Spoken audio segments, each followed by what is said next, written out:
Toby. Okay.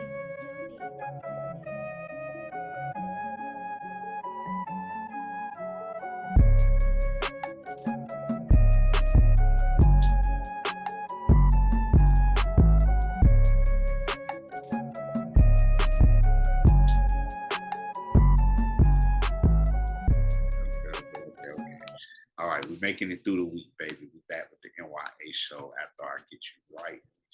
Get me right back into my usual, man, which is how a mother is balancing life and the pursuit of dreams. Interview with Action Breyonna and Thomas by Ajay Tambe, available at Spotify as long as literally it is no pressure, episode 154.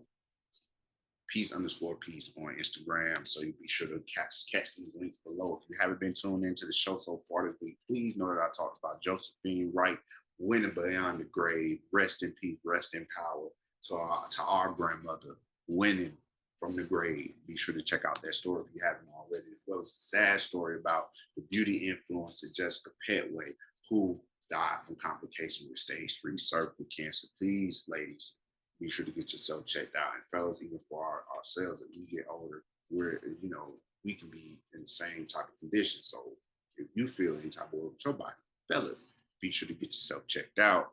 And I want to go ahead and move into another story that I pulled up, which is, what are we talking about here? Niger.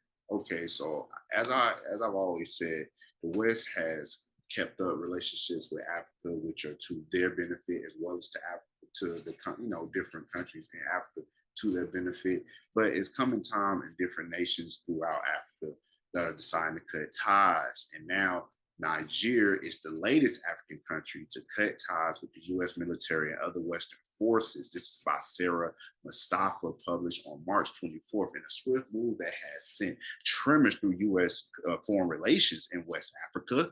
Niger's military junta has severed an agreement that allowed U.S. military personnel to operate in this country. The announcement made by junta spokesperson, Colonel Amadouabdramane, in televised address on March 16th, was made days. Let me see, get on out of the way. Oh, sorry, I don't know if y'all seen it, the last show. The MP4 popping up. The announcement made by junta spokesperson in a televised address on March 16th was made several days after an official visit by U.S. Assistant Secretary of State Molly Fee and General Michael E. Langley, U.S. Head of Military Operations in Africa, to the capital of Niamey. The American presence on the territory of the Republic of Niger is illegal, Abdramane stated, adding that it violates all the constitutional and democratic rules, which would require the sovereign people, notable through its elected officials, to be consulted on the installation of a foreign army on its territory. So we move on down. Additionally, the junta has decried the condescending attitude accompanied by the threat of retaliation from the head of the American delegations towards the Niger, not Nigeria, they're so close, Niger and Nigeria, two different countries, Nigerian government and people. Formerly, the U.S. officials have voiced concerns about Nigeria's political direction in internal and foreign affairs. So now it's one of those relationships where one moment, yeah, we can give you this money. It's like how they do a lot of things. A lot of things are what happens in all type of relationships throughout the United States. It's no different than, hey, we're doing business together. You can make this money. We can help you make this money. We can make money together. But you just can't do this list of things here. And it turns out, no matter what the relationship is, if it's benefiting people truly, I know that feed my family, I'm able to purchase this just to make generational wealth. But if you break certain things that are still part of that list of things, it can still sever relationships. So it's no different when it comes to another country's relationship with the United States. I'm scratching your back, you scratch my back. You don't feel like you got to do the things that I said in relation to scratching my back. You just cut the whole deal. And then Nigeria said, all right, cool, cut the deal.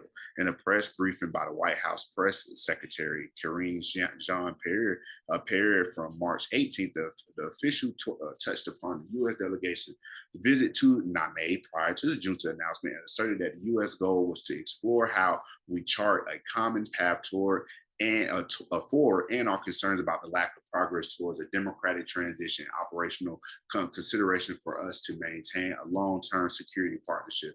But we have to also be putting boots on the ground to actually say, where is the money going?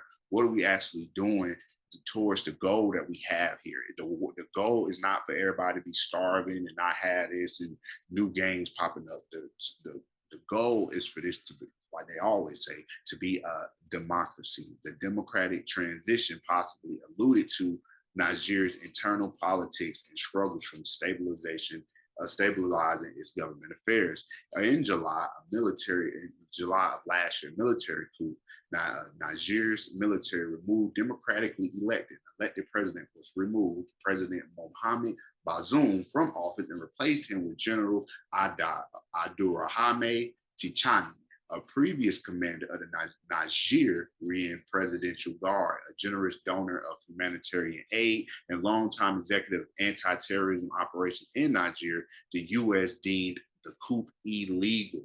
Additionally, America has been observing Nigeria's relations with other foreign powers and recent allies. U.S. officials expressed concern over Nigeria's potential relationships with Russia and Iran, stated Deputy Pentagon Press Secretary Sabrina Singh.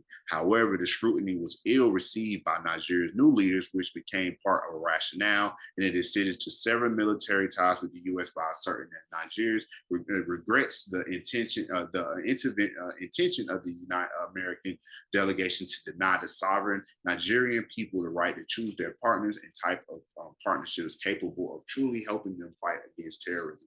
And that's, I can see their point there too, because they're not, I guess whoever is giving them more power in a relationship truly could cause the shots. But if we're not on our end telling y'all that y'all can't be backdooring us doing business just like the United States does, backdooring us doing business with these other people. So who are y'all to tell us that we can't turn around and do the same thing to the best of our interests, just like y'all do y'all interests? It is estimated between 600 to 1,000 U.S. troops are based in Niger, a landlocked nation on Nigeria's northern border that is also home to 2 U.S. bases. Of these, the U.S. Air Base 201 is a 6-year-old, $110 million drone air base near Gaza to monitor jihadist activities. So the United States is posted in the cut.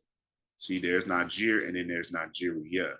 So the United States has put 110 million in to stay posted in the cut. So y'all let me know what y'all thoughts are on this story about Niger and their ties being cut with our military. I always say that African countries must lead the way to prosperity that they want.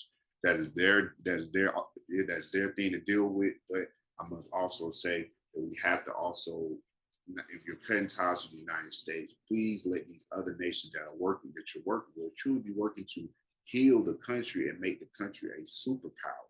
That's what we want, and let that nation start dealing with other African nations and truly build strong bonds instead of, all right, we don't want y'all in here because we want to do it this way, but the people still don't have what they need. The schools still ain't nothing. There's no, truly elected. Y'all cannot have elected officials, but at least let there be an organized government so that people can go about their day-to-day functions, and feel safe all the time in the country that, in the country that they're in. So let me know y'all thoughts on this story. Nigeria is the latest African country that cut ties with the U.S. military and other Western forces. Be sure to check this story out from Atlanta Black Star. It's the N.y.a show, and I appreciate y'all as always. And I'll see y'all next time.